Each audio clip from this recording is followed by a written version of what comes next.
Good evening అండి. మొదటిసారిగా my hub ఛానల్‌కు విజిట్ చేసిన వారు సబ్స్క్రైబ్ చేసుకోండి. కావాల్సిన ఇన్ఫర్మేషన్ కోసం కామెంట్ తెలియపరచండి. అదేవిధంగా వీడియో నచ్చినట్లయితే లైక్ చేయండి అండ్ షేర్ చేయండి సార్. సో చాలామంది అడుగుతున్నారు సార్ గ్రూప్ 1 రద్దవుతుందా? హైకోర్టు తీర్పులు ఏం చెప్తున్నాయి? సో ఇన్ని రోజులు నుంచి హైకోర్టు తీర్పులు ఇంత ఘనంగా ఎందుకు విచారణ చేస్తుంది? మరి గ్రూప్ 1 రద్దయ్యే అవకాశం ఎక్కువగా ఉందా లేదా? సో ఒకసారి మాకు క్లారిటీగా ఒకసారి చెప్పండి సార్. మేము ఇంకా ఆందోళనగానే ఉన్నామనేసి చాలామంది స్టూడెంట్స్ చెప్పడం జరుగుతుంది. అయితే వారి కోసం ఈ వీడియో చేయడం జరిగిందండి. వాస్తవానికి గ్రూప్ 1 రద్దవుతుందా లేదా అన్న దానికంటే గ్రూప్ 1 యొక్క అవకతవకలు జరిగినాయా లేదా అనేది గురించి మాట్లాడుకోవాలి. నిజంగా ఆ గ్రూప్ 1లో మెయిన్స్‌లో ఎస్పెషల్లీ మెయిన్స్‌లో అవకతవకలు జరిగి ఉంటే దానికి సంబంధించినటువంటి ప్రూఫ్స్, ఎవిడెన్స్ ఖచ్చితంగా కోర్టు వారికి సమర్పించాల్సి ఉంటుంది. ఇన్ కేస్ ఆఫ్ అది కేవలం అనుమానం మాత్రమే అనుకుంటే, గ్రూప్ 1 కేవలం అనుమానం మాత్రమే అవకతవకలు జరిగాయి అని అనుకుంటే, గ్రూప్ 1 అనేది రద్దు అయ్యే అవకాశం దాదాపు ఎక్కువగా ఉండదు. ఎందుకంటే దాదాపుగా ఫైనల్ స్టేజ్‌కి వచ్చింది.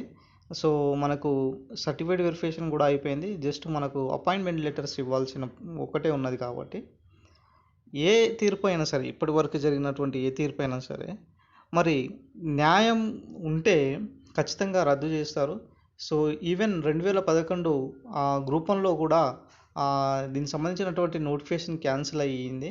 మరి అప్పుడు కొన్ని కారణాల వల్ల, అంటే బలమైన కారణాల వల్ల కోర్టుకు ఇవ్వడం వల్ల, ఆ ప్రూఫ్స్ ఇవ్వడం వల్ల కోర్టు కేసుతో కొట్టివేయడం జరిగింది.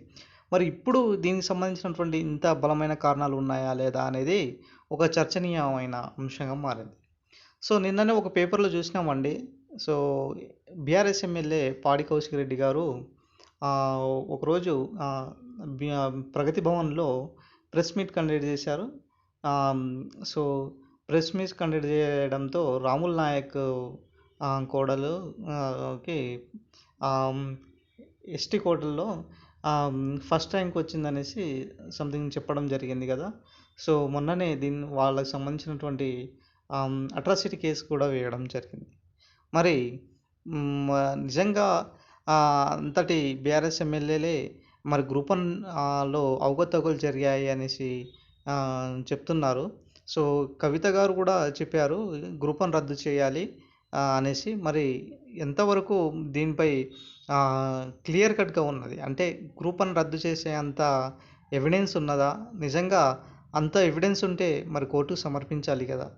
మరి అటు పిటిషనర్ తరపు నుంచి వాదనలు అయినా సరే, ఇటు టీజీపీఎస్సీ వాదనలు ఈ ఈ 1 వీక్లో అండ్ 3 వీక్స్ బ్యాక్ ఈ 1 మంత్లో బలమైన వాదనలు జరిగినాయండి. సో దీనిపై సమగ్ర విచారణ జరగాల్సిన అవసరం ఉన్నదనేసి చెప్పడంతో టీజీపీఎస్సీ సెకండ్ డివిజనల్ బెంచ్కి అప్పీల్ చేసినా కూడా కేసు డిస్మిస్ చేయడం జరిగింది. అంటే మేము జోక్యం చేసుకోలేము, ఫస్ట్ డివిజనల్ కేసులో ఉంది కాబట్టి, ఈ తీర్పు ఉన్నది కాబట్టి మేము జోక్యం చేసుకోలేము అనేసి చెప్పడం జరిగింది. మరి వాస్తవానికి దీనికి సంబంధించినటువంటి ఏ విధంగా మార్పులు చేకూరులు జరుగుతున్నాయో ఇప్పుడు మనము చూడాల్సిన పరిస్థితి ఇప్పుడు తెలంగాణలో చూడవచ్చండి. సో ఎన్నో స్టేజ్ల నుంచి వచ్చినటువంటి గ్రూప్ 1 ఇప్పుడు మధ్యంలోనే అది క్యాన్సిల్ అవుతుందా లేదా అనేసి చాలామంది అభ్యర్థులకు డౌట్ అండి. సో చూడాలి. మొత్తానికైతే జూన్ 11 తర్వాత ఒక క్లియర్ కట్గా మనకు తెలిసే అవకాశం ఉంటుంది కాబట్టి మ్యాక్సిమం రద్దు కాదు, ఖచ్చితంగా అపాయింట్మెంట్ లెటర్స్ అయితే ఇవ్వడం జరుగుతుందండి. సో ఇది మనకు ఈరోజు సంబంధించినటువంటి వీడియో అండి. సో మీకు డౌట్ క్లియర్ అయిందనేసి అనుకుంటున్నాం. Thank you friends, thank you అండి.